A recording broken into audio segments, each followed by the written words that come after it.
Be locked in. Spin the stars in the top lane. So we get the lock. Actually, bring him in support. Just throw out stars from the brush. Stixay locks in the Tom Kench. A bit more safety here. Are they trying to protect Stixay more than we think? Ooh, what do we got? Oh, that's why! I was wondering, I was like, what are they going to protect more than the Varus? It is the Lucian that gets locked in. Yeah, but the interesting thing here is it's a top lane Lucian into the Gangplank. But remember, Gangplank can be a flex pick if you want him to go mid. Like, that's actually something that could be another layer here if Optics say, all right, we're going to put Dokla on a different champion. But I don't feel like much would actually deal too well. This Ezreal could go mid. But look at that! Wait, hold on. Ezreal mid! Is it Ezreal mid, or is it the, Or are they gangplanking Orianna? Is it the famous Jhin mid that I've heard so much about randomly? Oh my word. I think we've actually seen that a few times back in the day. 43 seconds on the clock. I like it. I like it.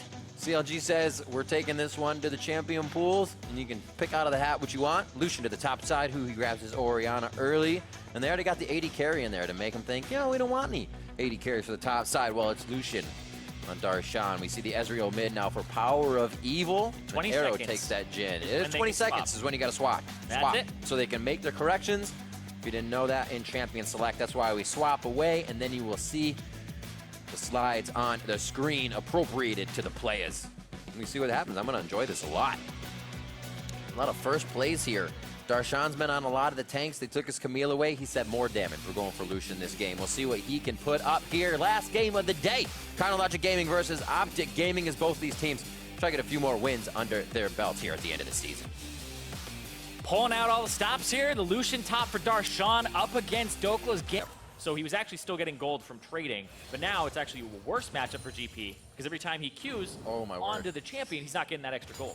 What a great ward. Does Acadian decide to stay as the passive if they try to get into a fight? Acadian does. Just in the last moment, he's on the top side of the map. He's going to be able to get himself into range. Gets the orange in. Oh, under the turret. He actually pulls right over out, but he will get the kill. Solidifies that retribution there for Dokla. Can teleport back into the lane. Yeah, it's still what a minions, start. Though. That's a lot of minions to absolutely. miss. You see he's got 4 CS. You want it to be that Zac going down and having the passive pop, and you want to have the GP still alive because he burned his flat. The distance there, how far do they want it? They abduct him back. Big damage onto Hui. Gets that heal down, one last shot. And now Rainover has to be careful. Biofrost makes his way up on the teleport from his unsealed spellbook, and it looks like he's just going to be there for pressure. Good engagement on the side of Optic. Yeah, and that's because Lemon had roamed. At some points, he's a little bit higher, but he's going to trade that Infernal Drake for it. You can see he's up on this top side. They're trying to go for Dokla. There it is. Oh, 1-2. Where's the crowd control come from? Do they have one? And the other permafrost goes down. Oh, man. Fish in a barrel. Dokla gets caught in his own. And it looks like the bot turret going to be going down after this. And they leave it to Darshan again, but I think they'll take the time. They want that pressure top. They keep spreading Optic thin with the way they're playing. Yeah, don't take his turret. I want to kill him. It's that type of game. But they can't actually push it that much. They don't know where Acadian is exactly, and he's coming to the top side. But POE used his TP and canceled it there. So that's even more going over to the side of CLG. And I think the flash was up for Dokla. It had just come up. But look at this. Oh, Hui, it's actually an interrupt here instead of a cancel. So yeah. Interesting. Good eye. That actually ends up being full value on it, I believe. Yes, it is. So it ends up being the 200. Good aggression by the bot lane. Biofrost maybe not wanting the entirety of the fight here. Not going to be 8 up. Gray health goes down, and they're actually going to try to focus as well on a Stixay. True shot barrage. Sniper from downtown in the mid lane. And Stixay gets himself out alive. Nice and cleaned up. I say Power of Evil might have trouble. That makes me crow. Yeah, I thought that Power of Evil would go for, an AD build, but he's got the Lich Bane, like you said. So he's got that AP threat now. He throws down he operates in this game without an enormous lead that's been compounding on itself. He hasn't been able to find more than just that Rift Herald into that middle turret. Now he's going to try and maybe crack that bottom one, which is low, but Bio, he's gone. Optic takes a bio break in mid. Take him down. I haven't heard that in a long time. They have control on that one now, and it looks like they're going to start taking control over. 3,000 HP. Ooh, Dokla gets hit by the Arden. Ooh, throws down the cannon barrage. Face to face in the fight. He says, wait, I'm going to second guess this one. Underneath the turret, Tom Kench coming in. Biocross is there, gets the lick to stick. And they take down Dokla. He had to flash as well. But teleport for him to get back somewhere. What is CLG going to do with this, though? Well, that means Darshan, he has the opportunity to actually take that turret, but he's going to try to get back out on the map here. Maybe? There we go. He There. can't over this GP. Yep. And missed Shockwave there, and now he doesn't have it. Dodge it, left, right. The curtain has been called, but is it the end of the show? For Rainover and Kuki, he is going to go down to that ignite, that hit. And now they're onto the backside of the fight. It's going to possibly be Biofrost going down. We just saw him go down in mid, comes back up, goes down on the top side after he makes a play in the bottom. And his CLG scrambles, Optic scrambles harder. Yeah, now they're going to look for maybe Darshan here. He's got not as much HP. Not in a good spot as Optic is now able to start picking CLG apart. And that might be the Baron there for Optic. It's only Stixxay and Rainover available. That was a huge play from Optic.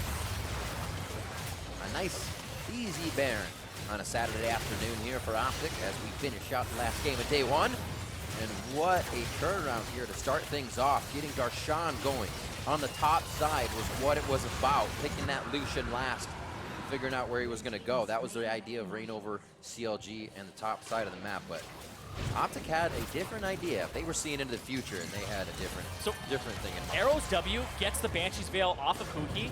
Then there's the smite to slow him while he's in the air, so he can't actually move that much away afterwards. So Huhi being slowed and then the flash actually down instead of up is really what gets him killed there. So he misses Shockwave, he doesn't get a good flash there, and he's just completely outplayed by the members of Optic, and he also wasn't playing right on point in that moment. They were able to exploit Huhi, and then they get 3 kills off of that because CLG are just trying to reinforce.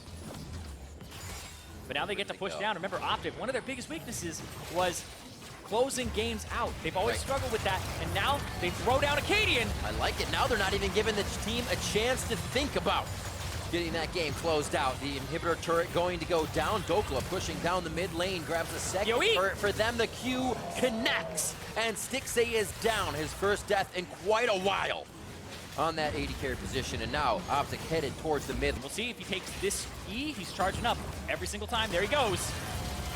8,000 gold Baron play puts them in for another fight. The ball watching Huhi, where he places it. Command Shockwave is ready. Rainover can follow up with the crowd control, but the damage has to be delivered by Stixxay and Huhi here. Darshan clearing out waves for now as he now enters in, tries to get a few shots for himself, and he can actually hit from the side. That's going to be Acadian entering the fight. He doesn't really have a target that he wants, so Chain of Corruption's onto him. First passive pop goes down as Zach is blobbed out. Huhi on the left side. Dokla focuses the inhibitor as they take more of the base and just start to wear Counter Logic Gaming thin. It only take a few shots from Power of Evil to take down Darshan as they look at the rest of the base. Power of Evil does so much damage if he's able to land his abilities on that target with the help there of Arrow, just chunking him out.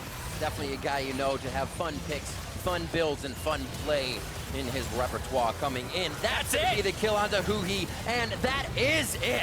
Optic at 4-12, looking to put a final mark here in week 9 of the NALCS, and it looks like they're going to do it in great fashion. Acadian puts a little mark on the step of the fountain as he etches his name in with the team for one last kill. 7-0-5 for Power of Evil as they look to take down the Nexus and look to take down Counter Logic Gaming. And POE said it, you know, if CLG want to make playoffs, they got to get through us.